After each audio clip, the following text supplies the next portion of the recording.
Sawadee ka, and welcome to Thailand News Update.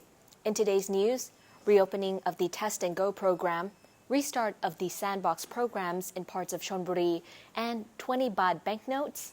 All that and more coming up.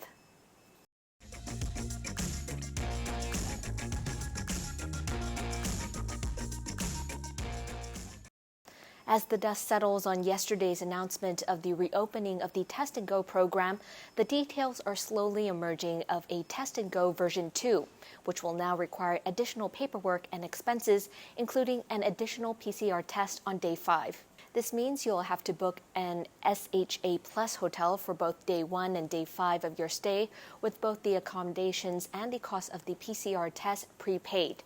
The CCSA also announced that the compulsory insurance policies will need to cover all contingencies if you happen to test positive, including your additional accommodation costs.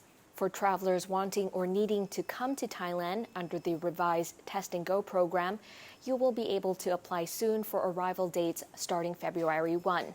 As with all CCSA decisions, they will need to be blessed by publication in the Royal Gazette before they become law.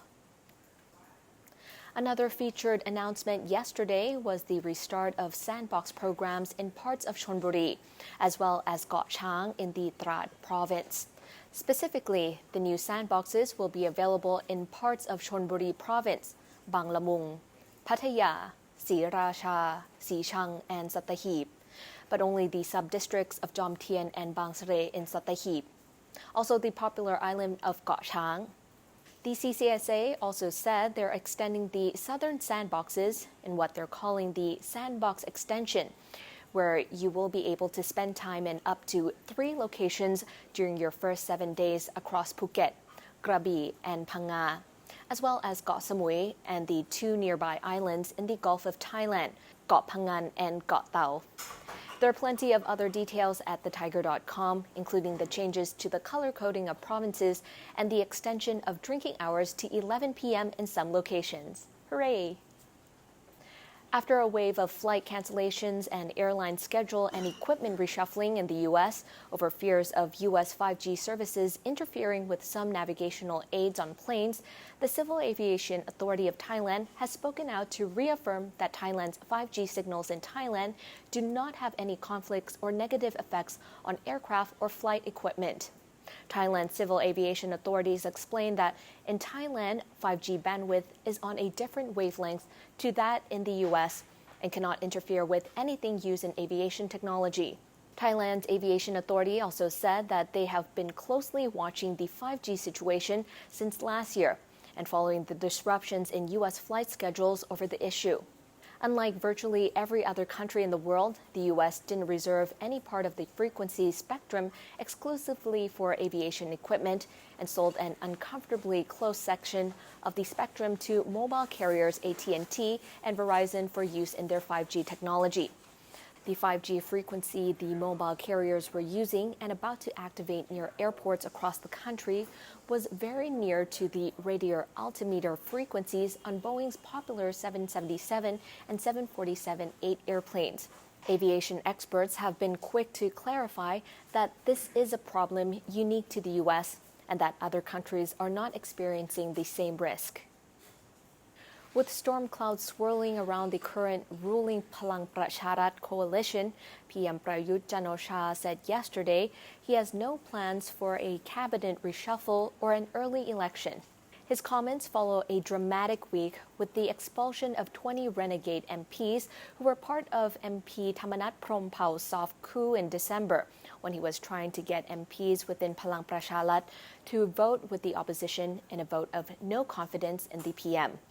PM Prayut says the expulsion of the MPs was an internal affair for the party, adding he believed, quote, the party was trying to restore a sense of normalcy as much as possible, end quote. Another group of conservative MPs have also formed a new party and specifically stated they would not support the current MP in a new election. Complicating the matter, long-term Deputy PM and loyal stalwart Prawit Wongsuwan is also the mentor for the renegade MP Thamanat Phromphaw. With all the recent changes, the ruling coalition now has only a wafer-thin majority in the lower house. On March 24th, the Thai 20 banknotes is getting a radical new update. The royal portrait will still be prominent, but the flimsy green paper the bills have been printed on for decades is being replaced with a modern new polymer with a glossy, plasticky feel. Starting on March 24th, the new, more durable polymer 20 baht banknotes will enter circulation and become legal currency, available at all financial institutions and commercial banks around the country. Anyone who wishes to do so can bring their old paper bills to these banks and exchange them for new polymer notes. Polymer banknotes were first invented by the Reserve Bank of Australia and the Commonwealth Scientific and Industrial Research Organization in 1988. The new polymer notes don't absorb dirt or humidity, which makes them cleaner. And since they're much more rugged and durable, they don't need to be taken out of the circulation and replaced nearly as frequently as paper bills, making them more environmentally friendly. They also survive the occasional unplanned spin around your washing machine.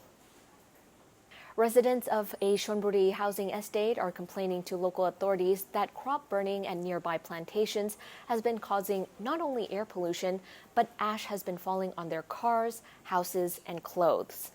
They say sugarcane plantations in particular were creating the ash in the air through illegal burning, causing poor air quality for the people living in the 100 houses of the estate. But apparently the problem is nothing new. Residents say the neighboring plantations burn their crops every year during this time, and they have complained several times before. Crop burning is a sensitive issue in Thailand, and officials often side with farmers as farmers have little or no other method of getting rid of crops. For years, Thailand's government has vowed to tackle problems with air pollution both in Thailand and Southeast Asia. COVID-19, however, has shifted the government's priorities and derailed its plans to do so.